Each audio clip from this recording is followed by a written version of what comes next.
Halo, Assalamualaikum warahmatullahi wabarakatuh. Pada pertemuan minggu ini, kita akan membahas mengenai alelopati. Apa itu alelopati? Alelopati itu adalah merupakan peristiwa adanya pengaruh negatif dari zat kimia atau yang biasa disebut alelopat ya, yang dikeluarkan tumbuhan tertentu yang dapat merugikan pertumbuhan-tumbuhan lain yang ada di sekitarnya.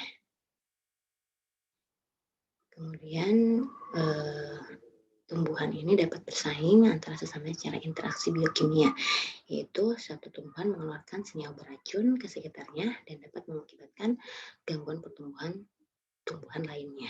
Ya, biasanya disebut dengan zat alelopat. Kemudian gangguan atau hambatan apa sih yang ditimbulkan akibat adanya peristiwa alelopati ini? Yang pertama itu dapat menghambat pengambilan nutrisi, kemudian menghambat proses fotosintesis, menghambat respirasi, pengaruh pada kegiatan enzim, dan menghambat pembukaan stomata. Di sini ada beberapa senyawa atau zat kimia ya. Yang pertama berpengaruh pada pengambilan nutrisi yaitu asam salisilat dan asam ferulat menghambat penyerapan K. Kemudian asam fenolat itu menurunkan penyerapan N dan K pada tanaman jagung.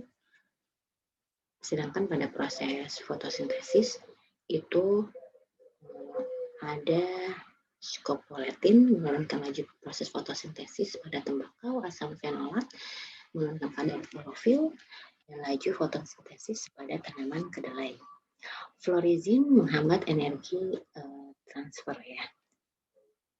Kemudian begitupun juga dengan respirasi itu ada zat kimia berupa scopoletin mencegah pembentukan ATP, pengaruh pada kerja enzim, ini ada beberapa zat kimia juga ya, dan pengaruh pada pembukaan stomata.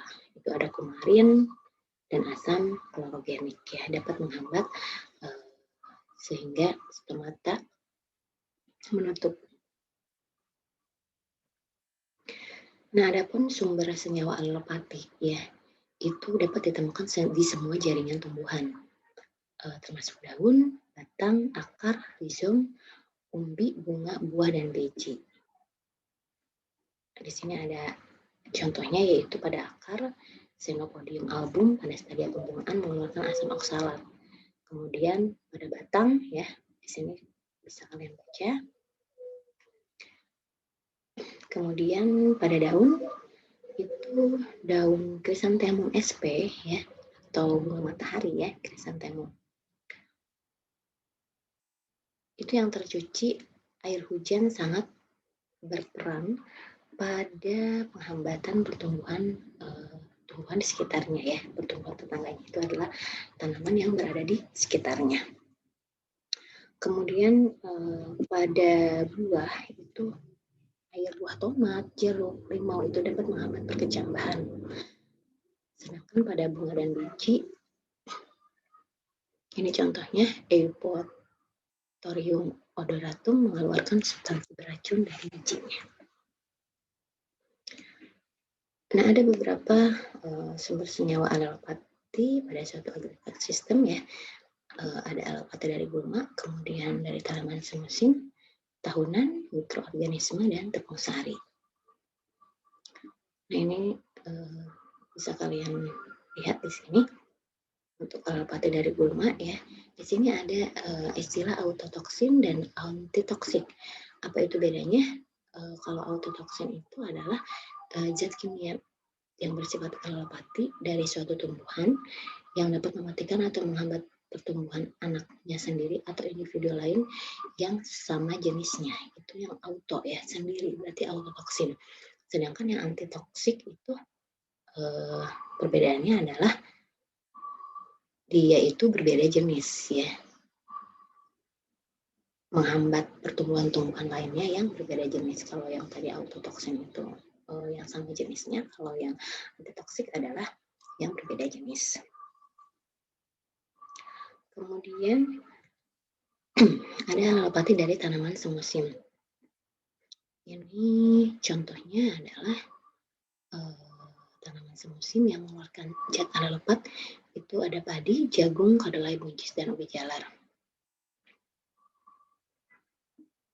Kemudian ini ada alopati dari tanaman tahunan atau tanaman berkayu. Alopati dari mikroorganisme dan alopati dari tepung sari. Bisa kalian baca di sini ya.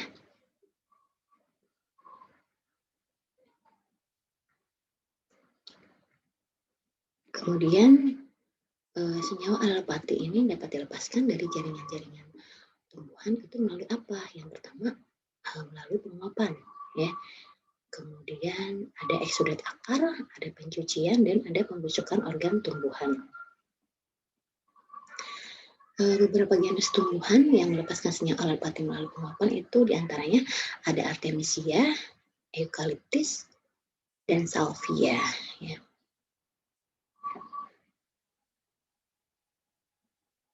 Senyawa ini dapat diserap oleh tumbuhan di sekitarnya dalam bentuk uap. Jadi senyawa kimianya itu termasuk ke dalam golongan terpenoid, ya. Jadi dia menyerap dalam bentuk uap, embun, dan dapat pula masuk ke dalam tanah yang akan diserap oleh akar. Kemudian eksudat akar ini kebanyakan dari asam-asam benzoat, sinamat, dan fenolat. Kemudian pencucian ya, sejumlah senyawa kimia dapat tercuci dari bagian-bagian tumbuhan yang berada di atas permukaan tanah oleh air hujan atau tetesan embun. Kemudian pembusukan organ tumbuhan ya, ini juga menyebabkan alopat ya, sel-sel pada bagian organ yang mati akan kehilangan permeabilitas membrannya, dan dengan mudah senyawa-senyawa kimianya ini akan terlepas dalam tubuh tumbuhan tersebut.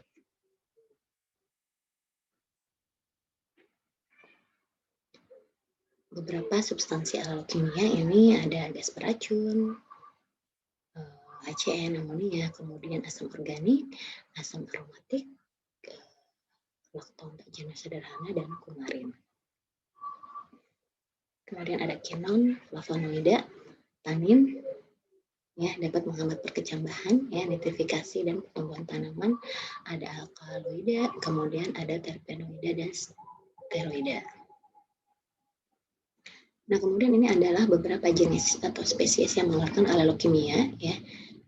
Di antaranya ada spesies gulma, itu Agropyron repens ya, tanaman yang dipengaruhi ternyata sangat banyak. Kemudian Allium Fennel, Amaranthus spinosus, dan lain sebagainya.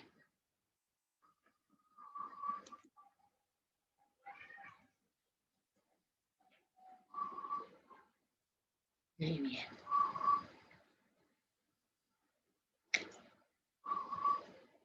Nah, ini adalah gulma penghasil alalopat.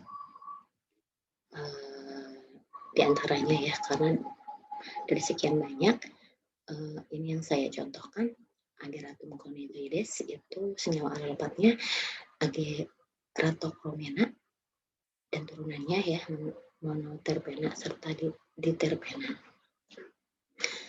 Kemudian Chromolaena odorata, Cyporus rotundus ya, Berata cylindrica, Lantana camara, kemudian Allium ursinum.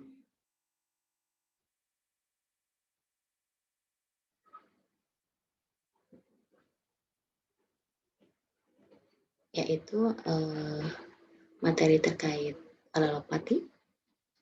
Seperti biasa nanti kalian buat resume dari materi ini, dan kalian juga silahkan mencari informasi terkait alopat ini dari sumber lainnya ya, bisa kalian lengkapi dalam resumenya.